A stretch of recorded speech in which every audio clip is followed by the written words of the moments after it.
I was 16 years old when I went to prison. And I was just released about a year ago after doing 25 years straight. I suffered from self-hatred, anxiety, depression, and just rage. Waking up every single morning and feeling like a piece of shit. I was even suicidal.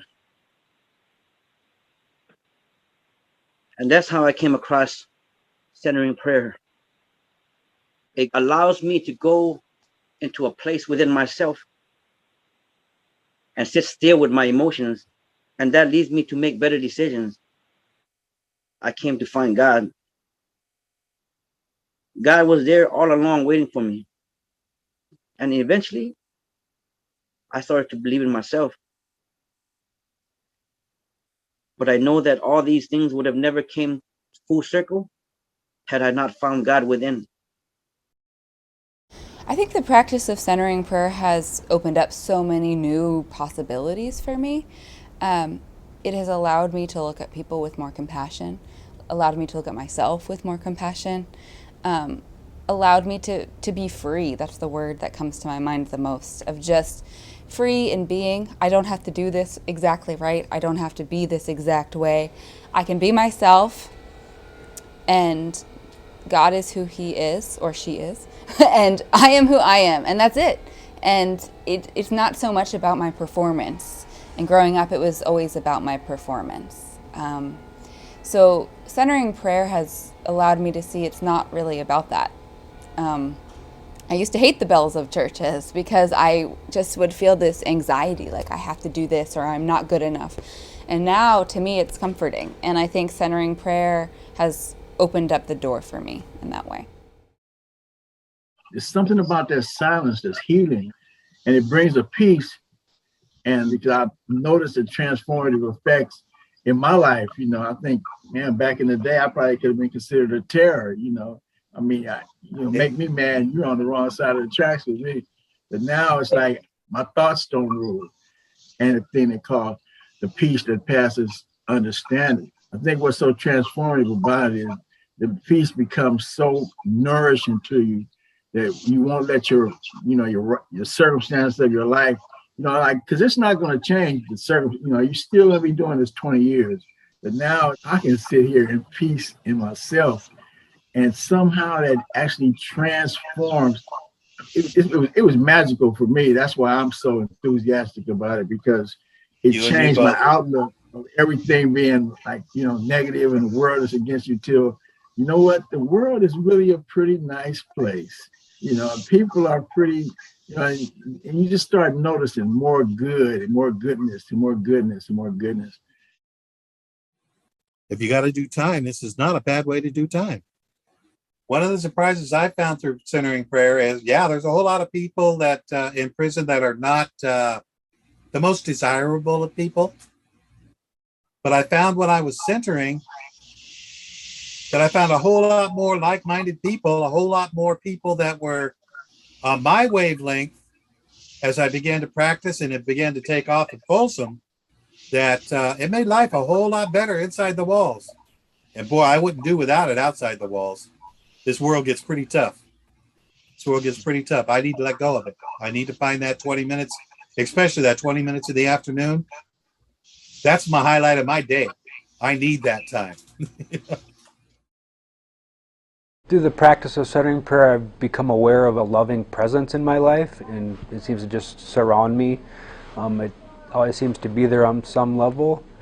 I feel loved by this presence, and I'm assuming it's God's presence.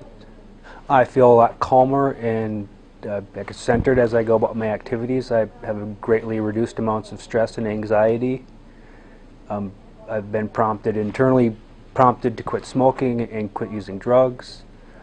There's also been a significant increase in a desire to engage in service activities.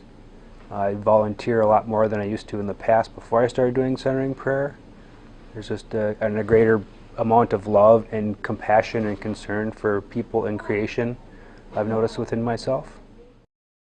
I found centering prayer, and it just clicked for me about 4 years ago.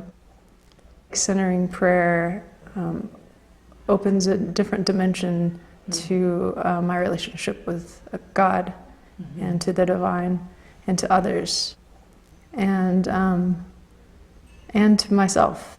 A way that other people have noticed centering prayer's difference in my daily life has been my calmness.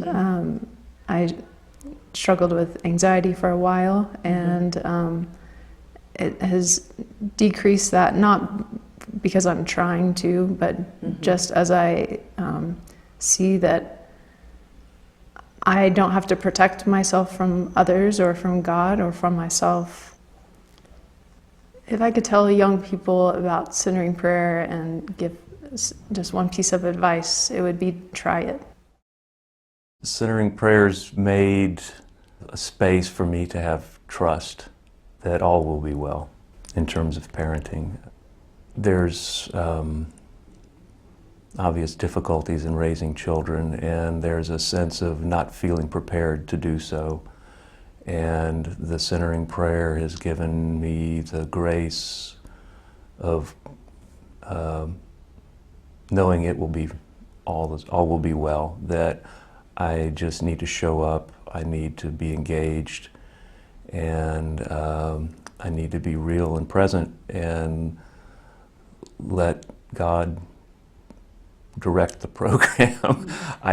Otherwise it's me steering. It's me, commanding what to do and saying what's right and what's wrong. And it's taken a long time, but I felt as a parent, now practicing letting God be the parent, and I'm just what he comes through into the situation. When people ask me about centering prayer, the thing I always tell them is that everyone's experience is different. I couldn't describe what a rose smells like unless you've smelled a rose. But what I do tell them is it is an opportunity to just be in the silence for 20 minutes twice a day. I said it's really hard to describe until you do it, but this idea of just being able to put down all the things that constantly grab our attention and just be in this moment where you can, again, you have no requirements on you. You don't have to do or be anywhere. And it's just a lovely experience of quiet. I say that, the result is that you'll just find that you'll just be a whole lot more peaceful around people, events, reactions, because things happen, work, home too. Things continually happen. So to be able to get into a place where I can lay down those roles of worker and husband and father and son and friend and just be, it's delightful.